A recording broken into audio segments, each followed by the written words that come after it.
Avant de plonger dans cette histoire incroyable, pensez à vous abonner à la chaîne et à activer la cloche. Ici, chaque récit a quelque chose à dire, et vous ne voudrez pas en manquer un seul. Le vent froid de novembre soufflait sur les collines boisées de Virginie, faisant frissonner même les arbres les plus anciens.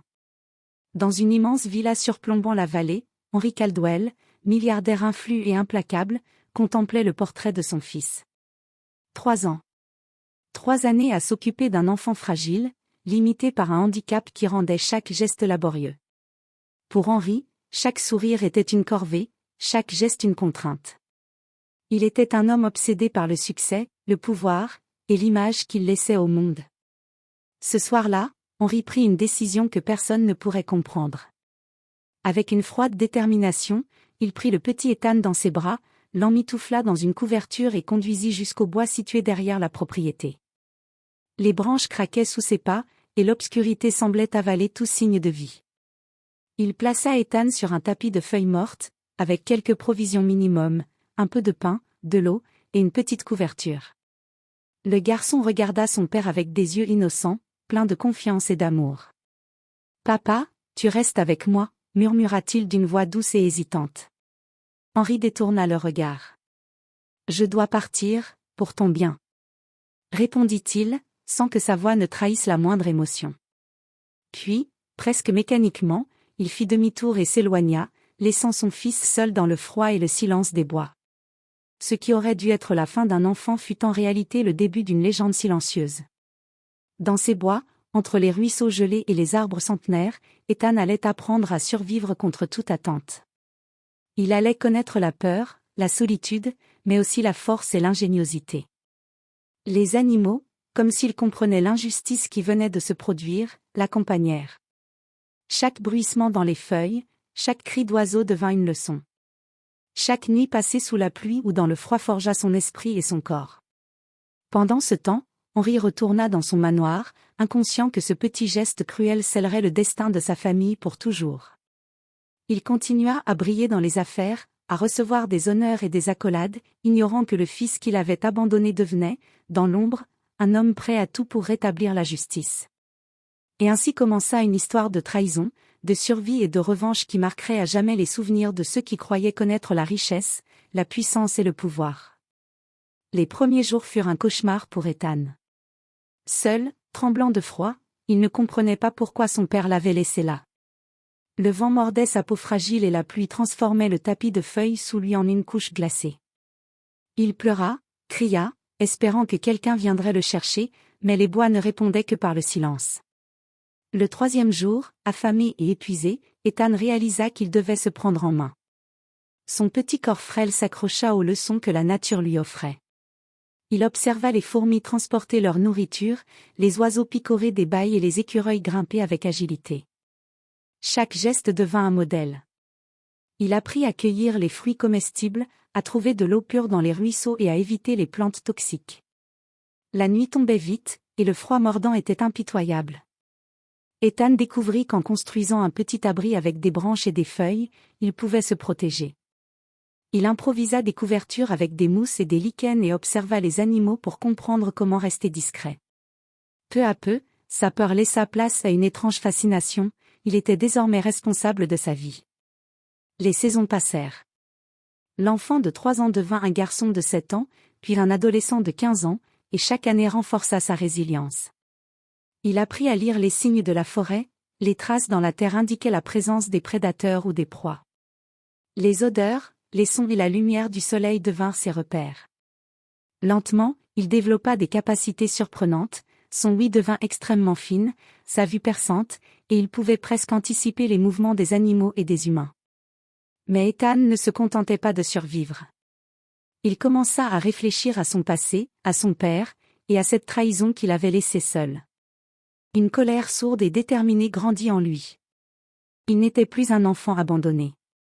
Il était devenu un jeune homme façonné par la nature, intelligent, habile et silencieusement puissant. À 18 ans, il pouvait se déplacer dans les bois comme une ombre. Il savait chasser, pêcher et construire des abris sophistiqués. Il pouvait vivre des semaines sans nourriture, sans eau courante, sans aucun contact humain. Mais dans son cœur, il gardait une mission, un jour, il retrouverait son père et lui ferait face. Et cette mission, cette promesse silencieuse, allait guider chacune de ses décisions dans les 30 années à venir.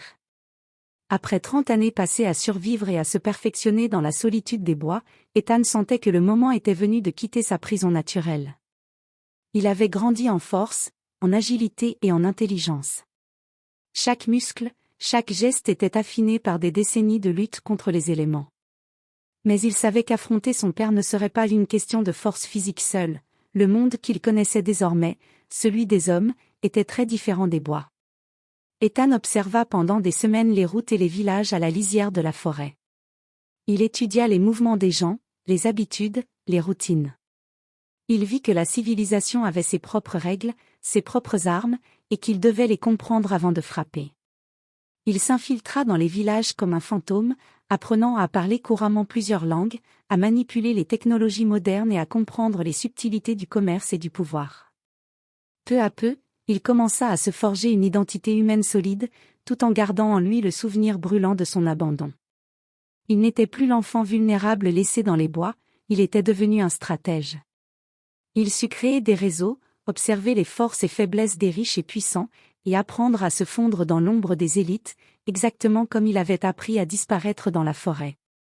Mais l'image de son père, Henry Caldwell, restait gravée dans sa mémoire, le visage froid, l'indifférence, le regard qui ne voyait pas un enfant mais seulement un obstacle. Cette image nourrissait sa détermination. Chaque geste d'Ethan, chaque compétence acquise, était une préparation pour le moment où il ferait face à cet homme qui avait osé le trahir. Enfin, à l'aube de ses 30 ans, Ethan décida que le temps de l'observation était terminé. Il s'installa dans une grande ville, se créa une identité nouvelle, consultant en sécurité et stratège pour les affaires. Cette couverture lui permettrait de se rapprocher de son père, qui continuait à vivre dans le luxe, inconscient que son fils survivant était désormais à sa portée. Mais avant la confrontation, Ethan savait qu'il devait perfectionner sa stratégie, connaître les faiblesses de son père, comprendre ses habitudes et ses alliés, et surtout préparer le moment exact où il dévoilerait la vérité. Ce plan n'était pas seulement une vengeance, c'était la justice qu'il devait à sa propre vie, à toutes ces années de solitude et de souffrance. Ainsi, l'enfant abandonné dans les bois était devenu un homme maître de son destin, prêt à entrer dans le monde des hommes, silencieux et invisible, comme un prédateur patient attendant le moment de frapper. Henry Caldwell était au sommet de sa gloire. Dans le grand hall de son manoir new-yorkais, il recevait ses invités pour célébrer son 65e anniversaire et la réussite de sa dernière entreprise. Les murs étaient décorés de dorures, de tableaux anciens et de trophées vantant sa fortune et son influence. Il riait, racontait des histoires de ses exploits, complètement inconscient que son passé venait de le rattraper. Ethan, sous l'identité de consultant en sécurité, avait étudié chaque détail, les habitudes de son père, la disposition des lieux, les routines de ses invités. Il avait infiltré le manoir sans éveiller le moindre soupçon. Chaque pas qu'il faisait était calculé, chaque regard qu'il jetait observait la cible, Henry, l'homme qu'il avait abandonné. Lorsque la fête battait son plein, Ethan s'avança dans le salon principal.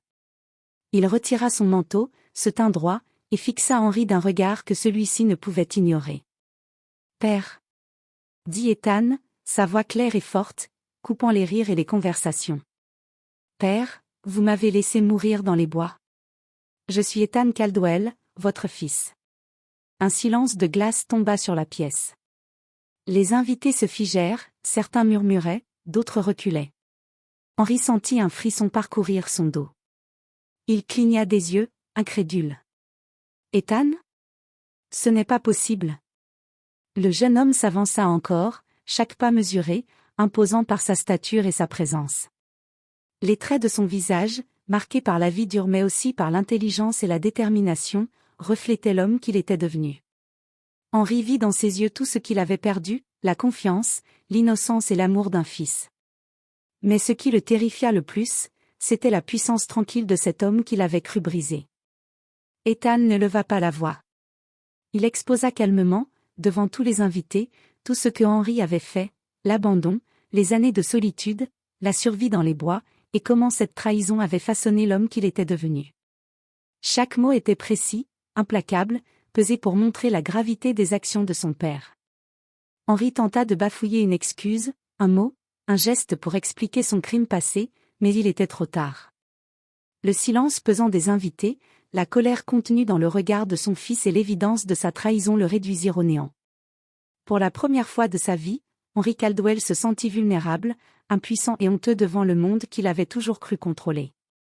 Ethan ne cherchait pas seulement à humilier son père, il voulait lui montrer la vérité, que la richesse et le pouvoir ne pouvaient réparer les injustices commises dans le cœur d'un enfant. Ce soir-là, dans ce salon somptueux, l'homme abandonné dans les bois devint celui qui détenait le pouvoir réel. Après la confrontation au manoir, Ethan savait qu'il devait frapper là où son père serait le plus vulnérable, sa réputation et son empire. Il avait passé des années à observer, à étudier, et à préparer ce moment. Chaque détail, chaque chiffre, chaque allié de Henri était inscrit dans son esprit. Ce n'était pas une vengeance par la violence, c'était une justice méthodique, calculée, implacable.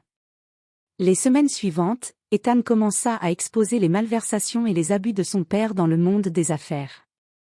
Avec une précision chirurgicale, il utilisa les informations qu'il avait collectées pour révéler des fraudes financières, des manipulations d'actions et des décisions éthiquement condamnables.